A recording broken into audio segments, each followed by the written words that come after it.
Muito bem, meus queridos, mais uma vez, a paz do Senhor, que Deus em Cristo vos abençoe, tá bom?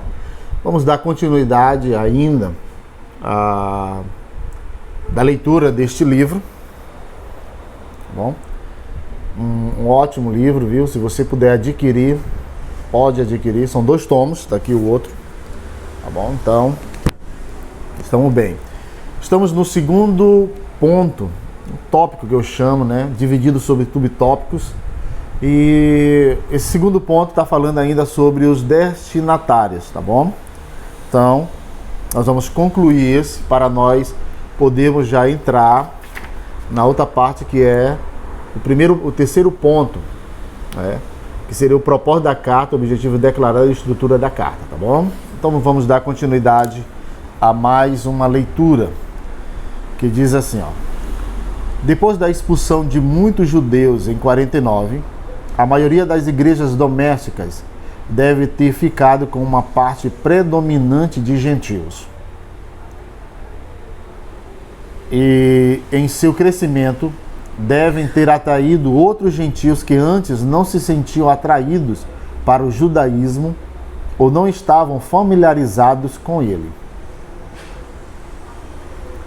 Com a morte de Cláudio, em 54 d.C., e a caducidade do seu edito, os judeus devem ter começado a voltar a Roma em números significativos, como tinham feito na década de 30, depois que a ação de Tibério contra eles também caducou.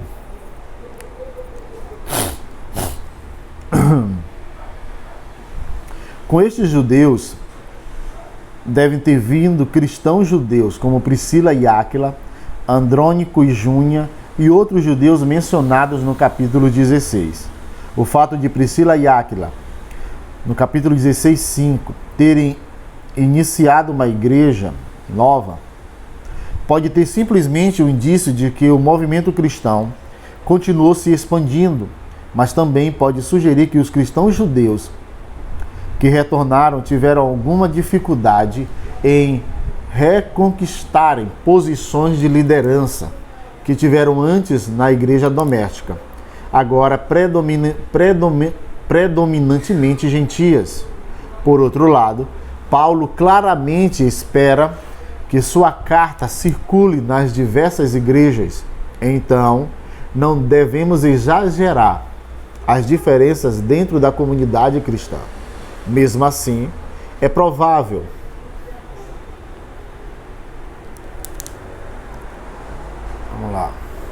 que o retorno de um número significativo de cristãos judeus causou pelo menos alguns atritos entre gentios e judeus nas igrejas, nos lares.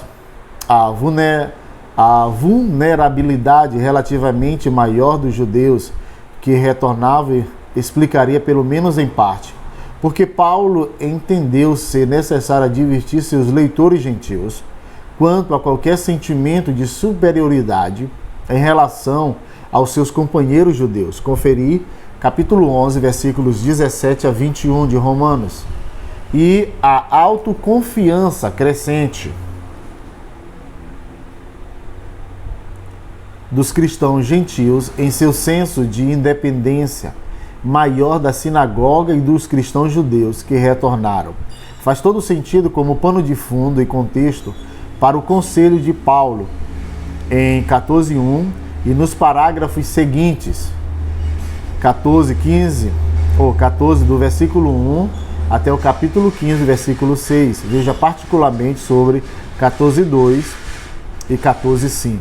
Em todo caso, na época em que Paulo escreveu a carta, os cristãos gentios em Roma provavelmente estavam em grande maioria, sugestão coerente com a grande maioria de não-judeus, entre os que são saudados no capítulo 16. E os cristãos judeus provavelmente se sentiam duplamente vulneráveis como judeus, pois agora tinham de identificar-se mais completamente com as igrejas nas casas predominantemente gentias, cada vez mais distintas e separadas das sinagogas.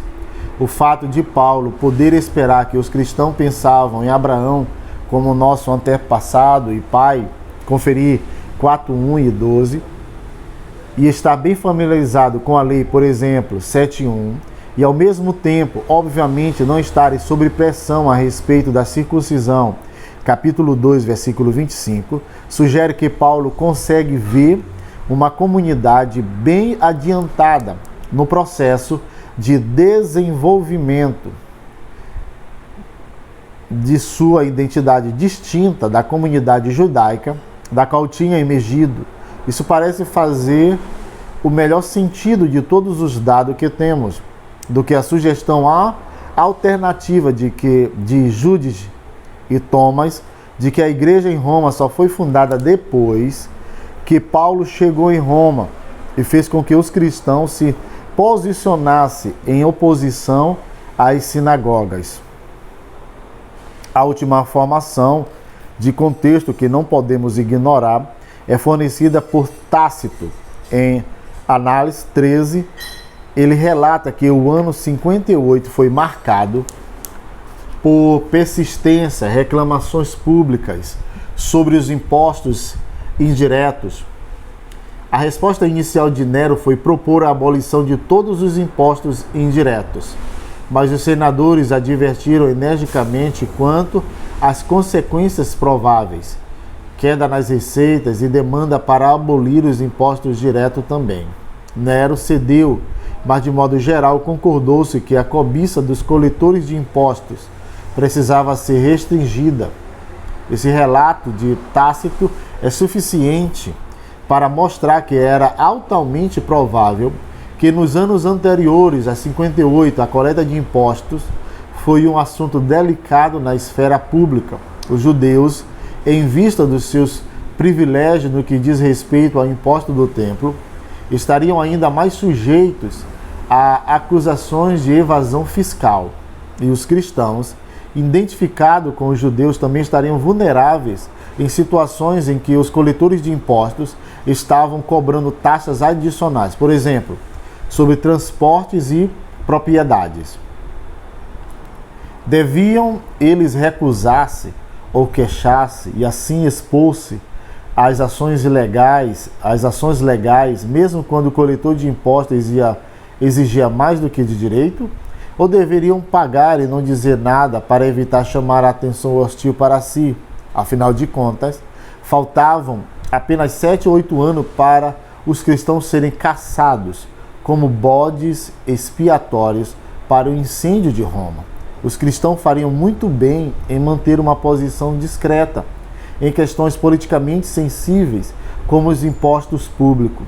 Por isso, não é surpresa que a exortação de Paulo quanto à responsabilidade dos cristãos diante do Estado termina com um conselho firme quanto ao pagamento de impostos. Capítulo 13, versículos 6 e 7. Veja o comentário sobre capítulo 13, versículos 6 e 7. Em resumo, deve ser considerado altamente provável que Paulo sabia muita coisa, pelo menos em termos gerais, da situação do novo movimento em Roma.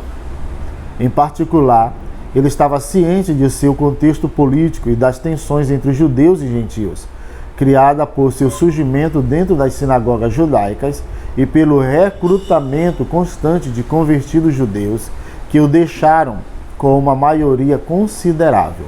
Contra esse pano de fundo, os motivos por que Paulo escreveu sua carta a Roma ficam mais claros.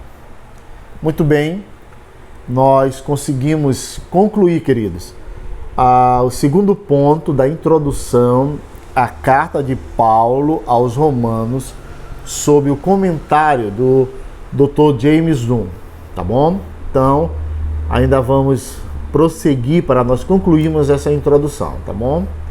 Aí vamos ter agora a questão de outro ponto, outro subponto, né, da carta do apóstolo Paulo, no seu contexto, que é o propósito da carta.